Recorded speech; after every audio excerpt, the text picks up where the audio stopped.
Alors Citronix, c'est une société active dans l'électronique circulaire qui a été créée il y a 2 ans et demi. On récupère des smartphones obsolètes qui sont trop vieux, trop cassés, que pourraient être utilisés comme smartphones et on les transforme en micro-ordinateurs. Ils vont être utilisés dans l'industrie pour faire du monitoring de procédés ou dans le résidentiel pour faire de l'optimisation énergétique des bâtiments.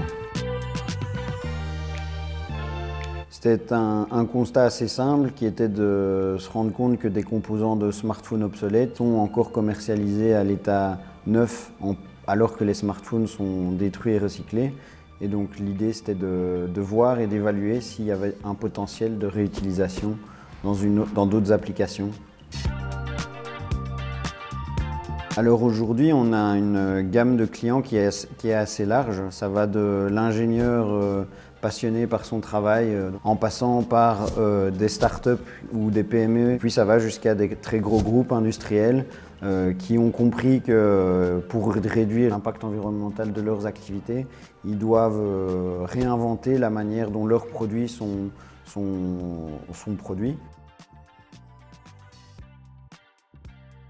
Alors les 3 avantages principaux, outre la durabilité qui est évidente, c'est surtout la compétitivité parce qu'à performance équivalente, nos composants sont moins chers que du neuf. La disponibilité parce que nos composants sont disponibles en Europe directement, on n'est pas dépendant de chaînes d'approvisionnement complexes ou de ce qui se passe en Asie. Et le time to market parce que nos technologies sont open source et nos composants sont standardisés et utilisent des interfaces standards pour être plus vite déployés sur le marché. Aujourd'hui, on est déjà 20% moins cher que le conventionnel et au fur et à mesure de notre croissance, on compte améliorer cette performance et on pense pouvoir arriver à être 80% moins cher que le conventionnel. Donc on est les seuls a priori dans le monde à faire ça à échelle industrielle. Et donc nos concurrents sont les fournisseurs de composants électroniques conventionnels, neufs, donc des gros acteurs souvent américains et aussi des entreprises qui vont assembler ces composants sur des cartes d'interface, etc.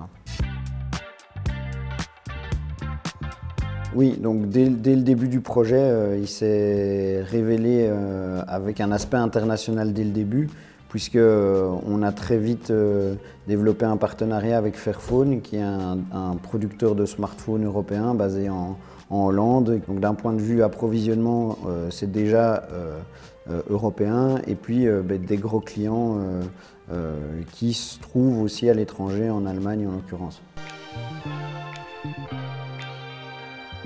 On veut multiplier par 3 le nombre d'utilisateurs de nos systèmes. On veut multiplier par 5 le nombre de composants qui sont déployés sur le terrain, donc qui sont effectivement utilisés par ces utilisateurs. Il faut savoir qu'en Europe, on jette chaque année environ 200 millions de smartphones.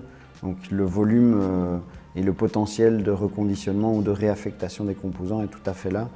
Juste un besoin de capacité d'industrialisation et de transformation et de revalorisation, ainsi qu'un besoin commercial et une demande de la part du marché évidemment.